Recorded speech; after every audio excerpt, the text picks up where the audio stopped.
My fiancé cheated on me with my father. Me, 27M, my fiancé, 26F, call her L, my father, 52R, call him B, and my mother, 50F, call her R. Like many who've had something like this happen, I never thought something like this would happen to me, but here we are. I've never used Reddit, but I've seen stories from here on TikTok, so I thought I'd give this a shot for any advice you all could give me. Backstory, I'll try and be as clear and precise as possible, but it's only been a week, so if I start to lose it while telling this, I'm sorry. Elle and I met in her freshman year of college. We had dorms in the same building where we eventually met. We later found out we lived 2 towns away from each other, so whenever we went home, I let her drive with me. It was only added about 20 minutes, so it was no big deal. After multiple trips and hanging out at school, we started to date. I have a close-knit family, as did she, so we told our families right away I had met hers plenty of times when dropping her off, but it was nothing more than an introduction and exchanging pleasantries. Both of our families accepted each other with open arms, and our relationship grew. I was a year ahead of her, so when I graduated, I went home where I was offered a good job with great pay. I visited her at school whenever I got the chance,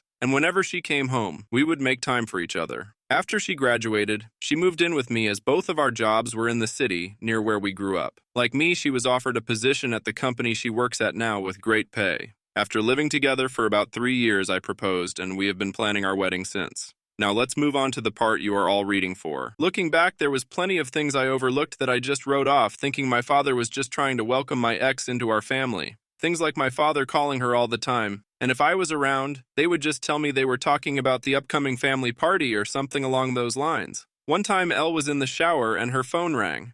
I saw it was my dad, so I answered. When he realized it was me, he sounded both upset and surprised that I picked up. I then asked what's up. He responded that he wanted to talk to Elle about my mother's birthday, which was in a week, and after a minute, we ended the call. Even typing this out now, I feel like an idiot for not seeing it sooner. On the day I found out, it was like any other day. Elle had Thursdays off, so she made breakfast for both of us. When I set out for work, she gave me a kiss and told me to have a great day. During my drive to work, I realized I had forgotten some paperwork I would need for a meeting I had at 3 p.m. I shrugged it off and told myself I would just go home at lunch to get it. Elle texted me throughout the day, talking about all the casual stuff a couple talks about, like, "What do you want for dinner? I did the laundry. Do you want me to hang it up for you? Blah, blah, blah." I didn't think it necessary to text her I was coming home for lunch, so when it came around, I just left work and went home.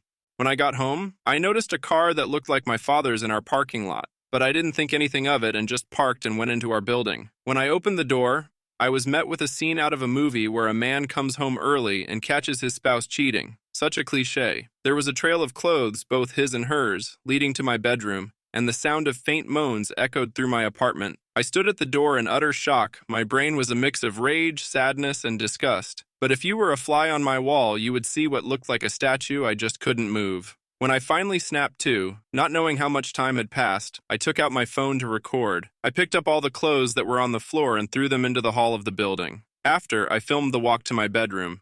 The door was open. I stood in the doorway filming for about a minute, then flipped on the lights. They both jumped at the sudden light and looked at me, and to my utter shock, it was my father in the bed with her. After the initial stun, my father noticed I was recording and started to panic, trying to find anything to cover himself and telling me to stop recording. He found a towel and wrapped it around himself and started to walk toward me. I told him, if you don't want to get hurt, stop coming to me. He either didn't care or didn't hear me and reached for my phone. I hit him square on the jaw. His head bounced off the door and slumped to the ground. Elle shrieked.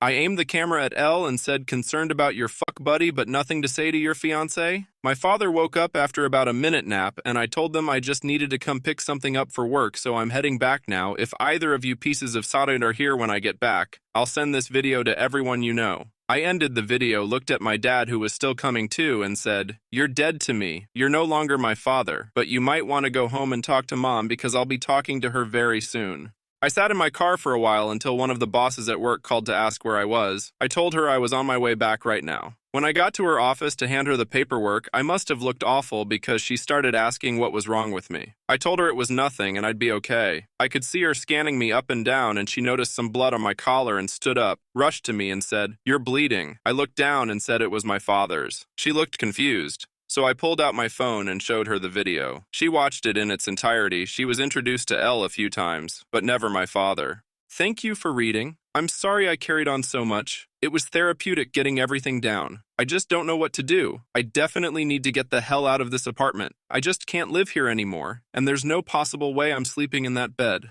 I know not only do I have to go get checked out for STDs, but I think I broke something in my hand. Wow. Hello, everyone. I didn't expect to come back to Reddit and have this much support. I didn't really plan to update at all, I just wanted to put what had happened out there and hopefully get some advice. After I wrote down all that happened, I closed my computer and kind of fell into a depression. After I posted, it hit me like a train. To the ones who think it's fake, I wish I was this creative. I'd write books instead of working a 9-to-5. I'll try to reply more to this post. I just logged back on and it was honestly too much to try and respond to every comment. Just know I read through most of them, and I truly appreciate everyone's input, both negative and positive.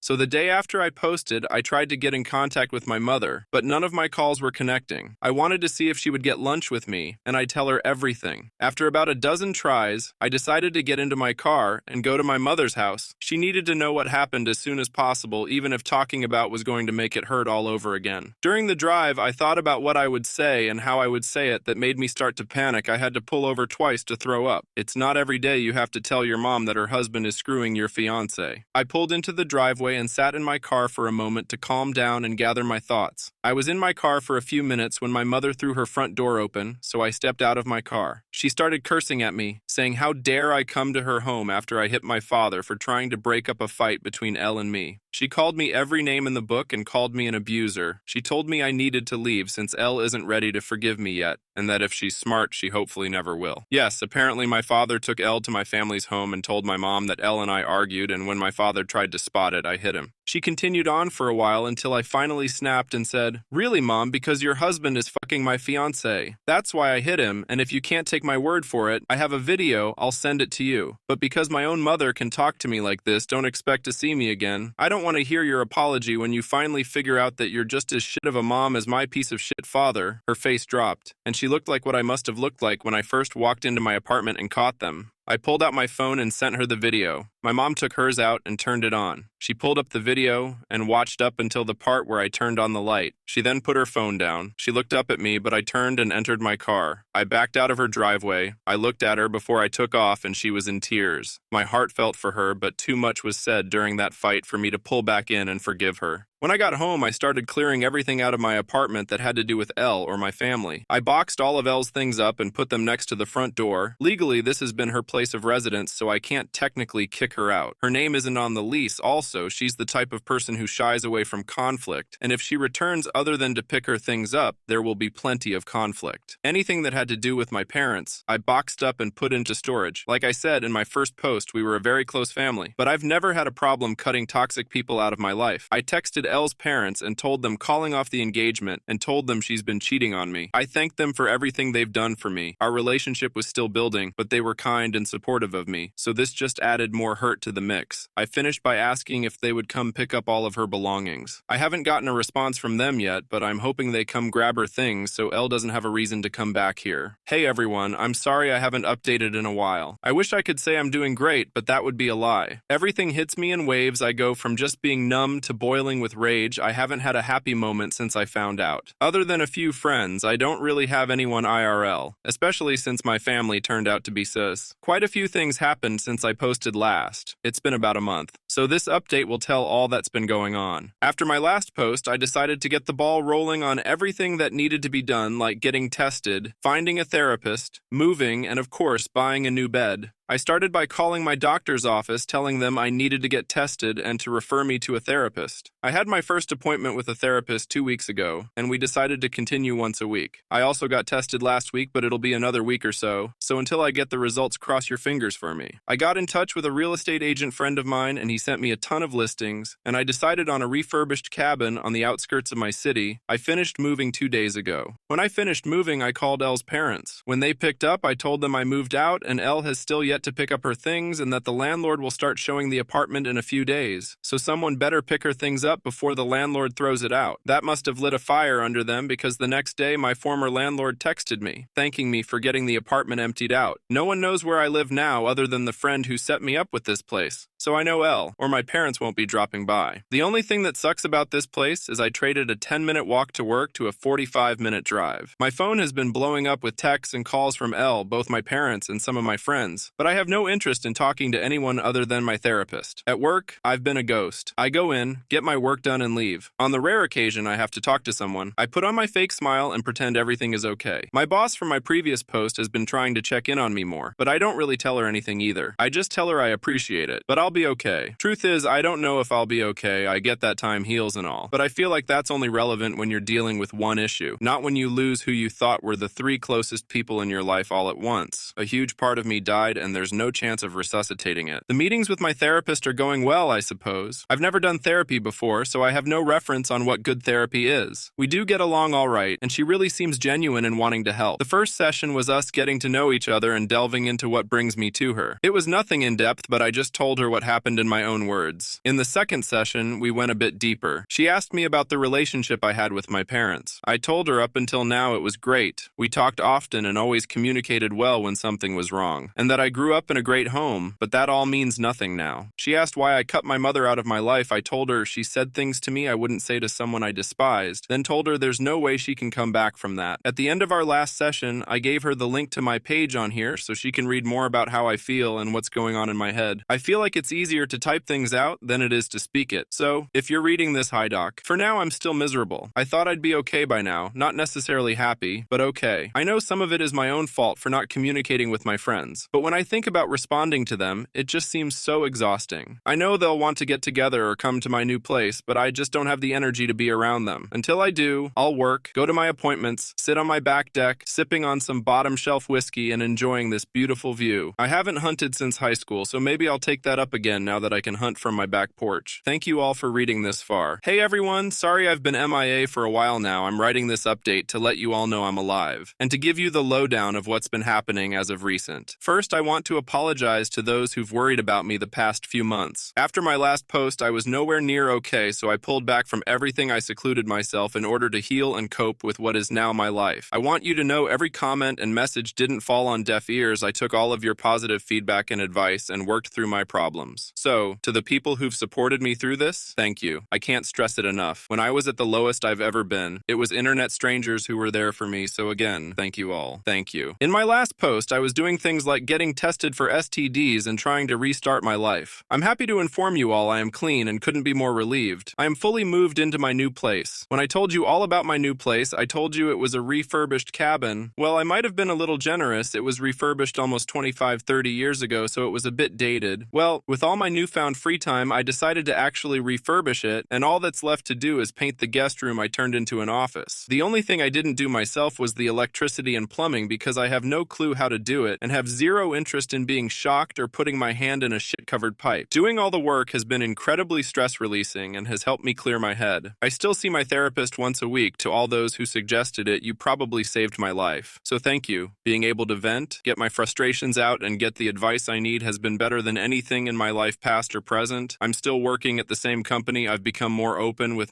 some of my coworkers that I'm closer with and my boss from my previous post due to the advice from my therapist. Also, due to her and some of your advice, I've reached out to my friends and have slowly been reintegrating into the group again. Now, let's move on to the update on what's been going on between my family and ex. I decided I was ready to have a talk with my mother, so a little over a month ago, I unblocked her on my phone and reached out. I called, and almost instantly, she picked up the phone. I could tell through the tone of her voice she was panicking. Eventually, after reassuring it was me, I told her we should meet and talk. She agreed, and a day later, we met at a diner near her house. She was there before I was, and when she seen me, she started quietly sobbing. When I sat, she apologized over and over again, telling me she could only take their word because she never thought them getting together would ever happen. While I appreciate her apology, I told her that things she said to me were despicable and something no mother should ever say to their child, and it showed me exactly what she thought of me. She cried harder and promised it's not true that when she was told I hit my father for no reason, she was so angry, and when I showed up to the house, she just let her anger take over. Not wanting to go back and forth with her, I decided to move on. I said, speaking of that pause, what have you decided to do with him? She told me they've been separated. She just kicked him out since the day after I sent her the video, and she immediately found a lawyer. Then we moved on to my ex. She said that when I pulled away, she went back into the house and threw them both out. She was too disgusted to look at them. We talked for about an hour in total, and before I left, I told her I was at a dark point in my life, and because of the things she said to me, I didn't have my mother when I needed her, and because of that, I don't know if I could have her in my life. I then told her I'm willing to work on my relationship with her, but it will be at my pace. She stopped me before I could leave and told me she had to tell me something important. I sat back down and she said Elle was pregnant. Elle apparently showed up at the house and told my mom. She said she didn't know if it was mine or my father's. Elle asked if I had been in touch so she could let me know. Obviously she hasn't, so my mom just sent her on her way. Well, that's about it. For the update, I have a lot on my mind, not sure what to do or feel. Thank you for reading. Sorry for rambling on and on.